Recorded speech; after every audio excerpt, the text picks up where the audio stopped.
Friday into MT guitar. Today we're going to be breaking down some of Gilmour's most iconic techniques and phrases by looking at his solo Coming Back to Life. I'm going to be teaching that to you note for note. There's 3 solos on this song. There's the intro solo, which I've covered before. I'll leave a link for that in the description below. Here I'm going to be teaching you Coming Back to Life, the solo in the middle of the song. But also I'd like to show you, how Gilmour perhaps is thinking, how he's phrasing his solo. So first let me play along with the backing track that's available on the Patreon as well as the tab at patreon.com/mtguitar. Do check that out, and there's a ton of Pink Floyd Friday resources and other resources there available. And I'm putting the backing track and the tab of this solo on there as well, so check that out. So let me play along with this backing track and see how it goes.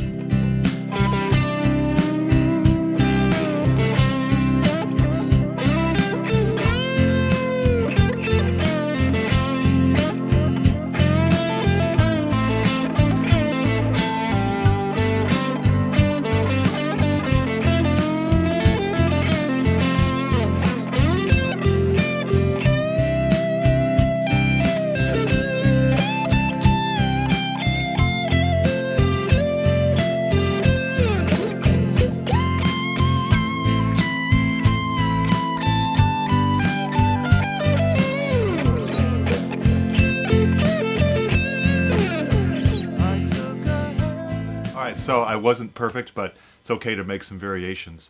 And once you learn it note for note, I actually recommend messing around with it a little bit.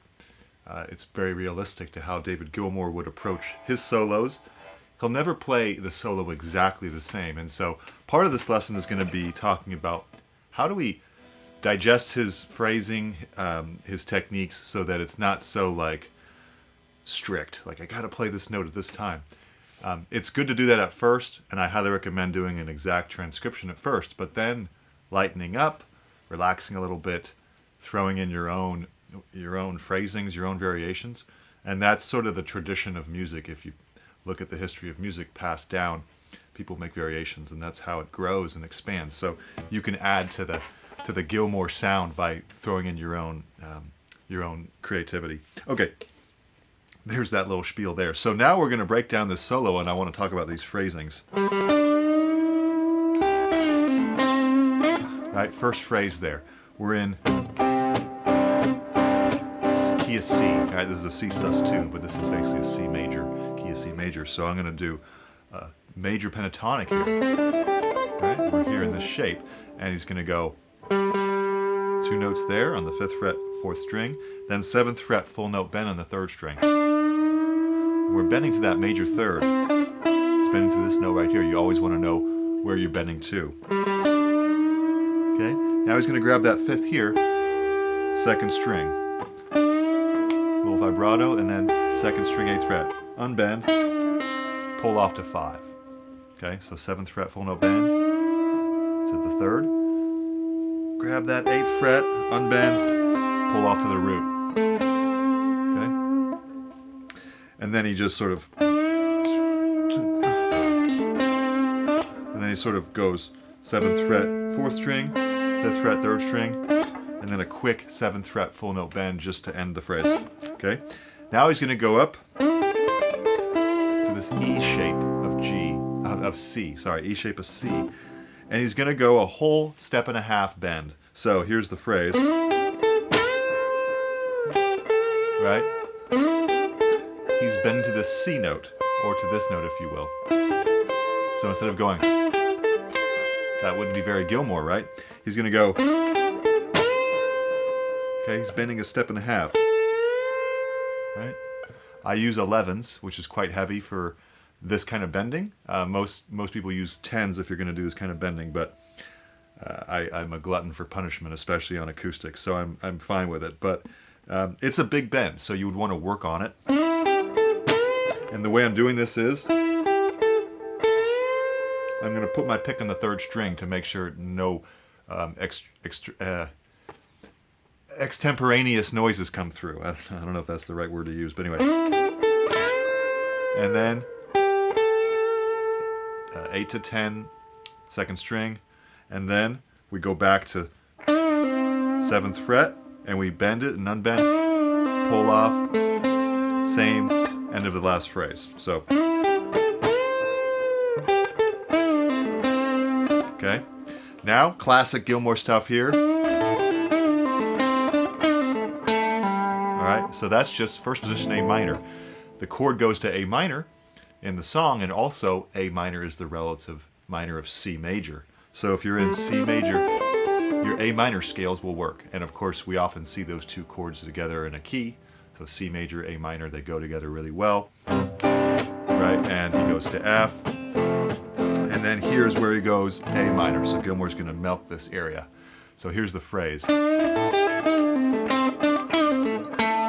Okay, so that's 7th fret, 3rd string, full note bend, 5th fret, 1st and 2nd and 1st string.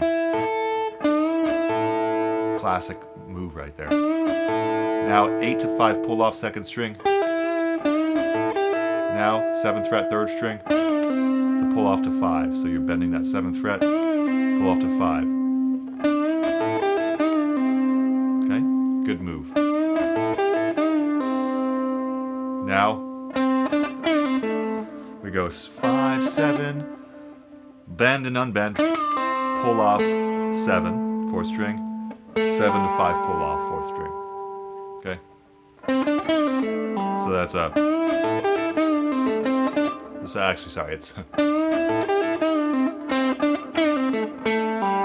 beautiful phrasing. Now he goes. Let's see. You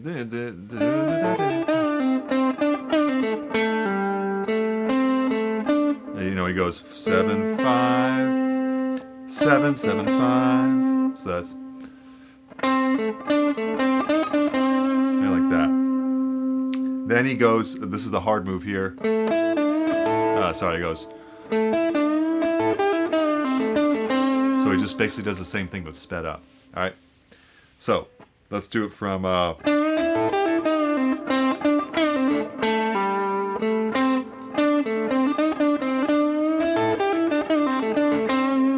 Okay. The tap might help with that. That's kind of hard to break down note for note because it's very, very fast there. Now we go up an octave.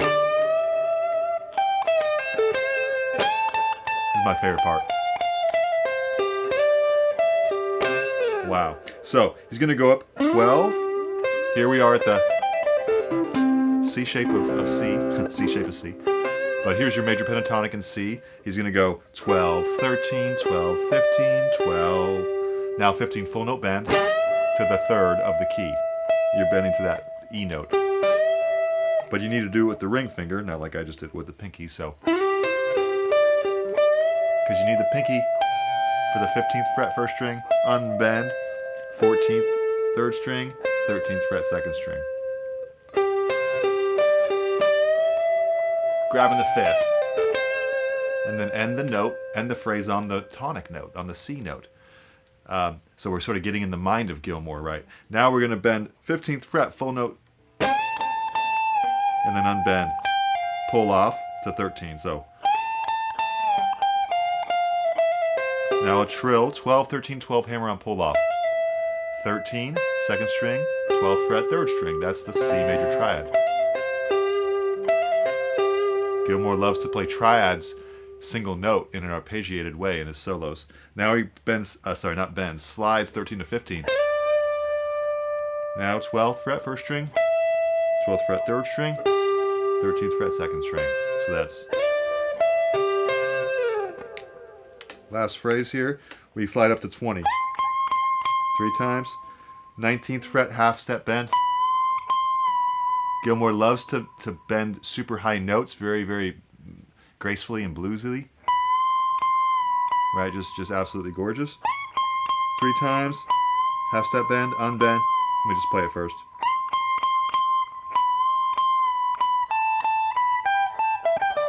Also kind of tough, so that would be half note bend, unbend, and then 19 to 17, 17, 19, 20, 17, 17, 20, sorry.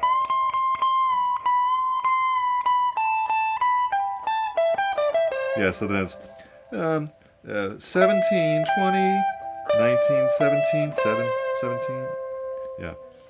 Last time.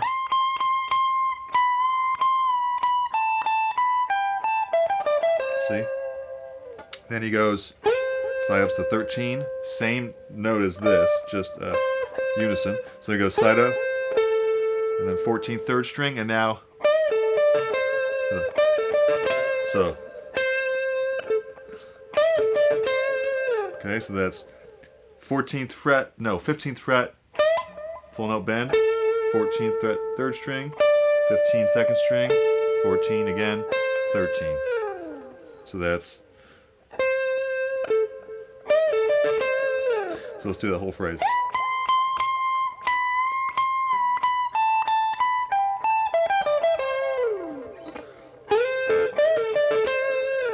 Okay, so that's it. Let's go through the solo one more time, playing through unaccompanied, nice and slow, and then all the riffs you're seeing together. You're seeing all the positions he's using, and the bends, the vibratos, the pull-offs and hammer-ons, the phrasing, etc. All right, 3, 4.